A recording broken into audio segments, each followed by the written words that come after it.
हमारे साथ इस वक्त पूर्व केंद्रीय मंत्री और वरिष्ठ कांग्रेस नेता सैफुद्दीन सोज जुड़ रहे हैं। सोज साहब, बहुत स्वागत आपका एनडीटीवी इंडिया पर। आपके एक बयान से काफी हंगामा मच गया है आज, क्योंकि आपने एक बार फिर से कश्मीर में 370 का मुद्दा उठाया है, आंतरिक स्वायत्तता का मुद्दा उठाया है। आपको लगता है कि एक बार फिर से 370 वापस लाने की जरूरत है?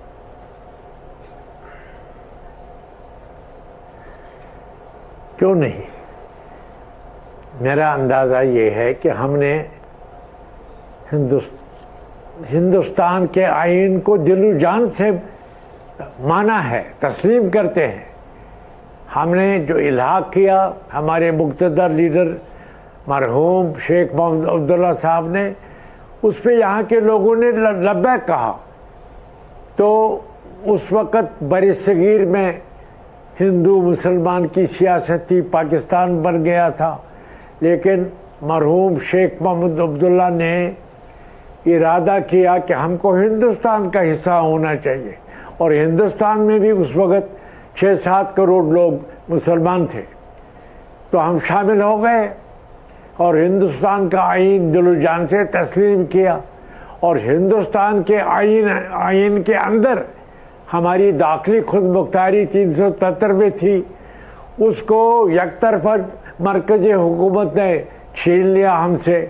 जम्मू कश्मीर के लोग उसमें मुत्तफिक नहीं है मरकज़ के साथ, उनको दिल में मलाल है कि हमने तस्लीम किया इल्हाक दिलो जान से, और मरकज़ी हुकूमत ने हमसे एक किस्म का धोखा किया और 370 ले गए। इसलिए मैं आपको कहता हूँ, जम्मू कश्मीर के नौजवान लोग मुझे सुन रहे हैं, मैं उनको बताता हूँ, अमन से, आश्ती से, डेमोक्रेटिक तरीके से आप अपनी आवाज़ उठाते रहें हिंदुस्तान के आईन में। सर, किस तरह का धोखा? और दाखिली खुद मुख्तारी को बहाल होना चाहिए। मलाल है जम्मू कश्मीर के लोगों का कि भारत की सरकार ने धोखा दिया है। किस तरह का धोखा दिया है सर? जम्मू कश्मीर के विकास में क्या कहीं भी कोई कमी छोड़ी है? जम्मू कश्मीर को भारत का हिस्सा न मानकर क्या किसी तरह से कभी कोई किसी तरह का कोई ऐसा मतभेद रखा?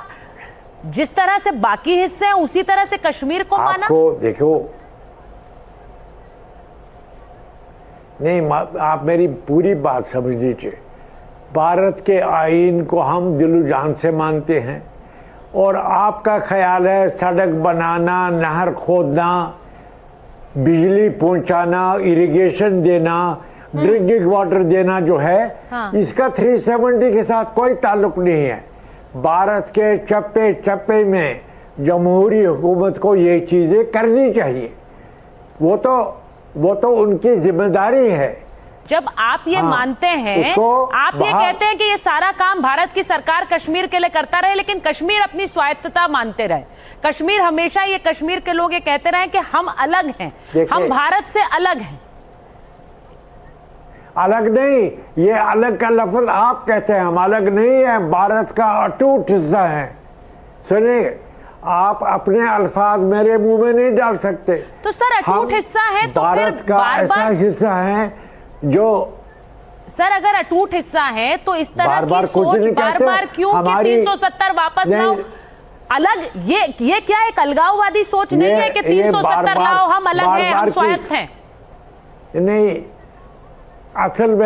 असल में आपने खुद 370 समझा नहीं है। अच्छा। जब 370 लगाया गया, उस वक्त भारत की सरकार का हमारे साथ एग्रीमेंट है, एक एग्रीमेंट, दिल्ली एग्रीमेंट है, और उसमें दोनों शरीक हैं।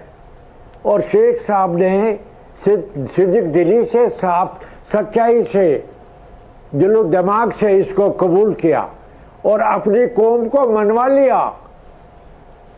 सर, जब भारत और कश्मीर आप कह रहे हैं हम एक हैं, हम भारत का भिन्न अटूट हिस्सा है, तो फिर डील क्या सर? फिर समझौता क्या?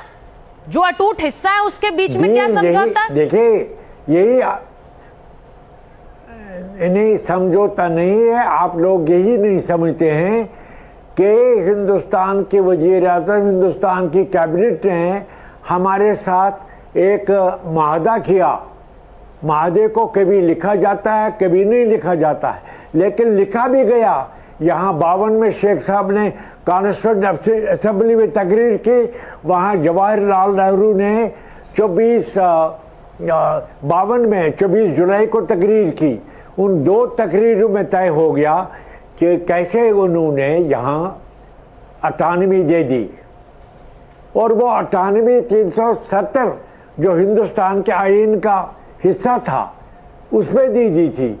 अब हिंदुस्तान की सरकार ने एकतरफा उसको कलअदम किया, जो यहाँ जम्मू कश्मीर के लोगों को कबूल नहीं है, इसीलिए दिलों में मलाल है।